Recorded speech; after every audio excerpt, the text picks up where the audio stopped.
Hello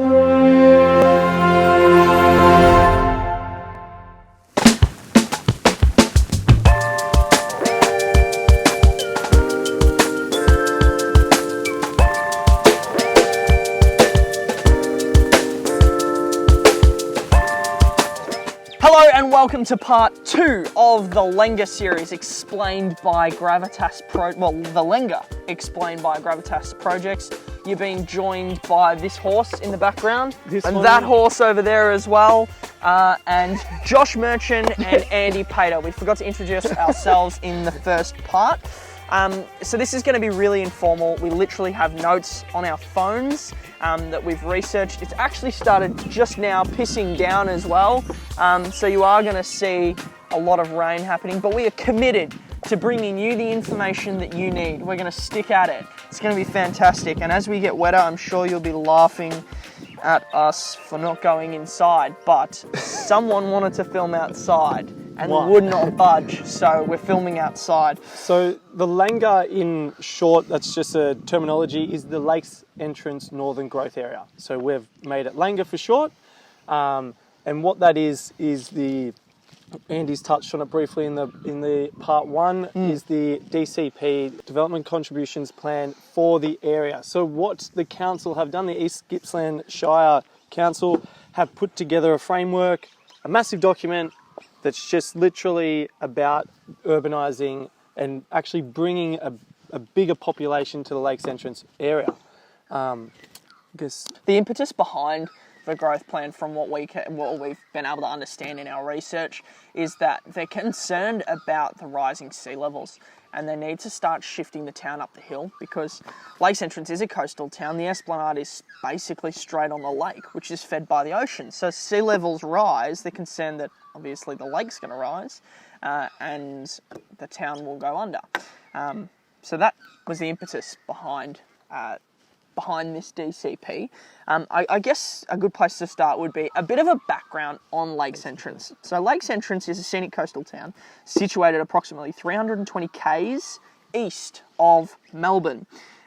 It's located in the region of East Gippsland. The town is surrounded by water with man-made channel connecting to Gippsland Lakes to Bass Strait, a 90-mile beach separating lakes system with the ocean.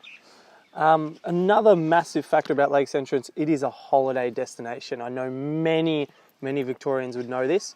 Everyone loves it. I know the year that's just been and gone, I know everyone was down there over the holiday break, especially through New Year's Eve. It is recreational fishing, boating, and other water-based activities. That takes, that's Lakes Entrance in a nutshell. You drive in. It's Victoria's largest commercial fishing port. Yeah. The current population in Lakes Entrance is 6,000 people.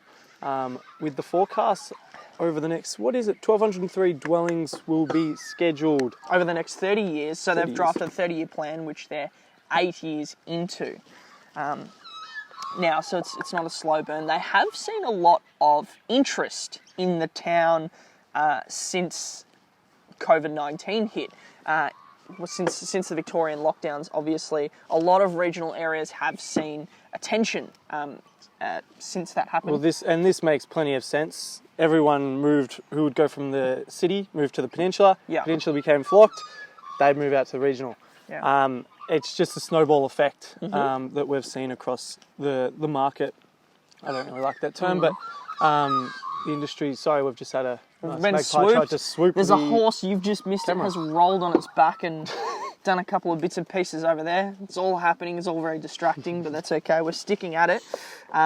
It's probably also, you go. What else have we missed? I was going to say, it's probably worth mentioning that the East Gippsland Shire Council is the agency responsible for facilitating this urban growth framework. So if you're going for a permit, if you have a question, they are the people responsible for facilitating the plan. So they are the people to talk to. So for any landowners, developers, anyone who's actually looking in that area, they're your best point of contact. Who was it? The East Gippsland Shire Council. Shire Council. Yep. There you go. So that would be your first best bet. If you don't know much about, if you do live in that area, you want to know more about your site and what they're going to do with it. Mm-hmm.